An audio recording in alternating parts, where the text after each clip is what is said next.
You didn't fall in love slowly. It hit you like a wave. Messages every hour. Compliments that felt almost too perfect. Promises that arrived before you even knew each other. And a quiet part of you wondered, why does this feel intoxicating and unsettling at the same time? Stay with me, because by the end of this story you'll understand why love bombing feels so powerful, why it's not love, and how recognizing it can quietly change the way you protect your heart and your mind.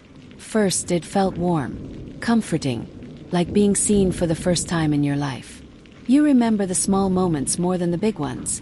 The way your phone lit up before you even missed them, the way they said, "I've never felt this with anyone else." The way they spoke about your future together as if it were already written. You didn't ask for that intensity. It arrived fully formed, wrapped in affection, attention, and certainty.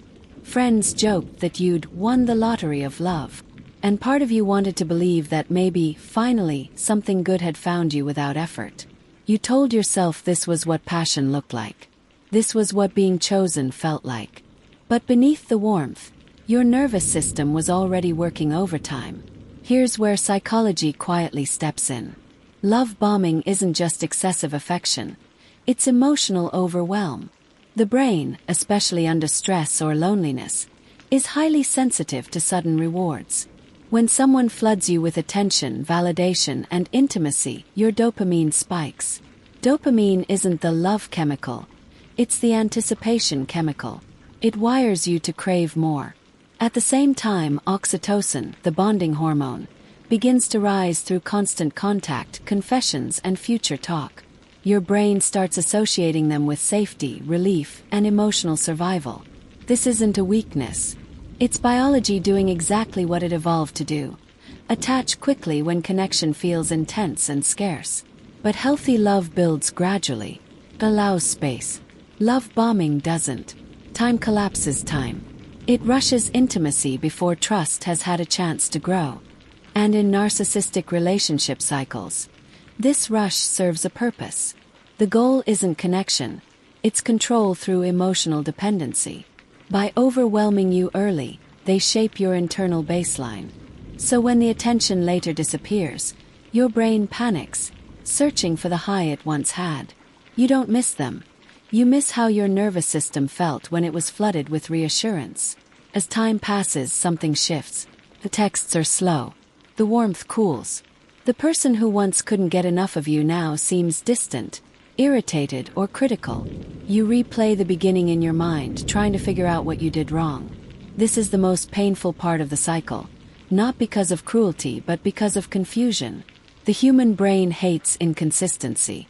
When reward becomes unpredictable, dopamine doesn't decrease, it increases. You work harder. You give more. You shrink yourself just enough to fit whatever version of you might bring the love back. This is called intermittent reinforcement, and it's the same mechanism that makes gambling addictive. You're not chasing the person. You're chasing relief. And here's the moment most people don't see until much later. The love bombing was never about you. It was about the narcissistic need for admiration, validation, and power. In the beginning, you were a mirror, reflecting their ideal self. When you became human, with needs and boundaries, the fantasy broke. So the cycle continued. Idealize, devalue, withdraw. Each phase keeps you emotionally off balance, questioning yourself instead of the dynamic. That self-doubt is not accidental. It keeps you focused inward while the pattern remains untouched. The most shocking realization for many people is this. Real love feels calm, not boring calm. It doesn't hijack your nervous system or make you feel like you're constantly auditioning for affection. Healthy attachment allows your body to rest. Love bombing feels exciting because your stress hormones are involved. Cortisol rises alongside dopamine, creating intensity, urgency, and fear of loss. That's why it feels unforgettable. But intensity is not intimacy. Urgency is not commitment. And attention is not care. As this awareness settles in, something gentle happens. You stop blaming yourself for falling for it.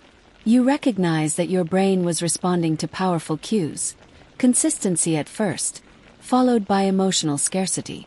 You begin to see that the longing wasn't proof of love, but proof of conditioning.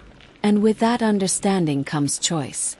You learn to pause when the connection moves too fast. You listen to your body when it feels overwhelmed instead of flattered. You start measuring love not by how high it takes you, but by how safe it lets you feel. The resolution isn't dramatic. It's quiet. It's the moment you stop needing intensity to feel worthy. It's when you realize that someone who truly cares won't rush your trust, won't flood your boundaries, and won't make you feel anxious about their affection. And if this story resonated, it means your awareness is already growing. Stay with this channel for more conversations that blend psychology, neuroscience, and compassion, because understanding your mind is one of the most powerful forms of self-protection and self-love you can develop.